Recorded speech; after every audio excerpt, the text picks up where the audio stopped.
Alright, I'm back again with an even fresher and newer build for you to try out in your ranked games. But before I start, I'm going to give you an excuse for why it's taken me so long to make another video. See, my class has started up again recently, so I've been really busy trying to think of reasons why I shouldn't hang myself. Unfortunately, my single attempt failed because my tuition money isn't enough to supply the bathrooms with anything stronger than one-ply toilet paper. So before I returned to wallowing in depression, I decided to make another video on one of my least favorite games that I feel obligated to play since I've dumped so much time and money into it. Today's topic is Full Tank Poppy. This build allows you to pump out insane levels of damage while being simultaneously unkillable. On your mastery page, you're going to grab Warlords because they can't kill you if you're lifestealing more damage than they do. You're also going to grab Double-Edged Sword because again, they can't kill you or do damage to you if they're dead. I also personally like to take Insight so I can go for sick flash out plays more often. The rune page I've designed for Full Tank Poppy takes into account her early weaknesses and tries to act as a counterbalance for them. So for your reds, you're going to pick up 9 flat attack damage runes.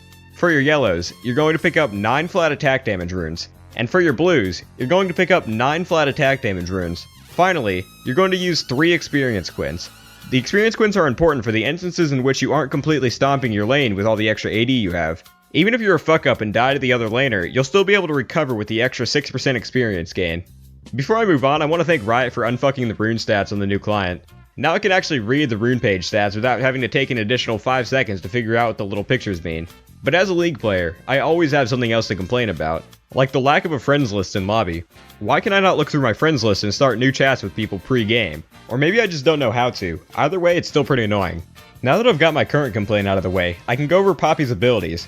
Her passive allows her to throw a shield at people as a free-ranged auto attack that does bonus damage and recharges every few seconds. Instead of having some sort of repercussion like losing defensive stats for throwing her shield, she can pick it up off the ground and gain an actual shield that isn't just for aesthetics. And if some Jew tries to steal your golden shield, make sure you pin them to the wall and give them a good ethnic cleansing. Poppy Q is a pseudo skill shot that hits the ground in front of her, dealing flat damage, an 80% AD scaling, and 7% of the target's max health. It also places a slow on the ground that lasts for 1 second, then explodes, dealing additional damage to anyone standing on it. The reason I call it a pseudo skill shot is because you have to be literally retarded to miss it. Her W gives a passive 15% bonus armor and magic resist that doubles whenever her health drops below 40%. It also has an active that gives her bonus movement speed and stops anyone who tries to dash in a small circle area around her. It's a perfect skill for countering cunty Rengar players, but don't bother putting any more than 1 point into the skill until late game, because the bonus defensive stat stays at 15% instead of starting low and increasing with every point like it should. The next skill in Poppy's overloaded kit is her E. This skill is essentially the same as Vein Condemn, but instead of using a projectile, Poppy is the projectile. And like Vein Condemn, if she pushes someone into a wall, it stuns them for a short period of time.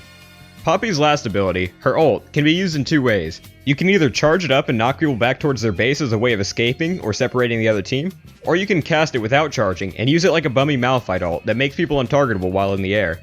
Riot's claim that Poppy was nerfed in 7.1 is a bigger lie than the wage cap. She's still more than capable of tearing people's assholes in half, and anyone that says otherwise is wrong and should be sentenced to 50 lashings. Finally, I'll go over the build. As always, the first step in being a good tank is to build damage, so the first item you're going to pick up is a Triforce. This item is non-negotiable as it's essential for getting the maximum effectiveness out of the next item, Rapid Fire Cannon. Using the Sheen proc from Triforce and the extra range from Rapid Fire Cannon, you'll be able to take people to Flavor Town with a high damage long-range chocolate shield snipe. After getting pounded by the massive shield damage, they'll be far too busy trying to limp away with a dangerously prolapsed anus to try and turn around and damage you. The next item is Ravenous Hydra. After the other team spends all their resources trying to burn down your health, the sight of you lifestealing back to full in 3 or 4 auto attacks is guaranteed to put them on suicide watch. The final items in the build are your choice, but I'd personally recommend Infinity Edge and Bloodthirster. Also, don't forget to throw in Ionian Boots or Berserker Greaves whenever you feel like it.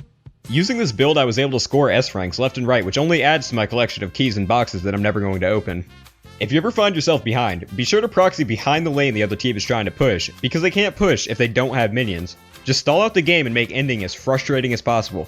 If done properly, the enemy team would prefer walking a second trail of tears than to continue playing against you. Also, be sure to flash in for kills whenever possible, and bonus points for targeting one person the entire game. There's nothing more tilting than getting repeatedly flashed on and killed in the middle of your team, even though you've already been made worthless from the constant abuse. Alright, that's it for Poppy.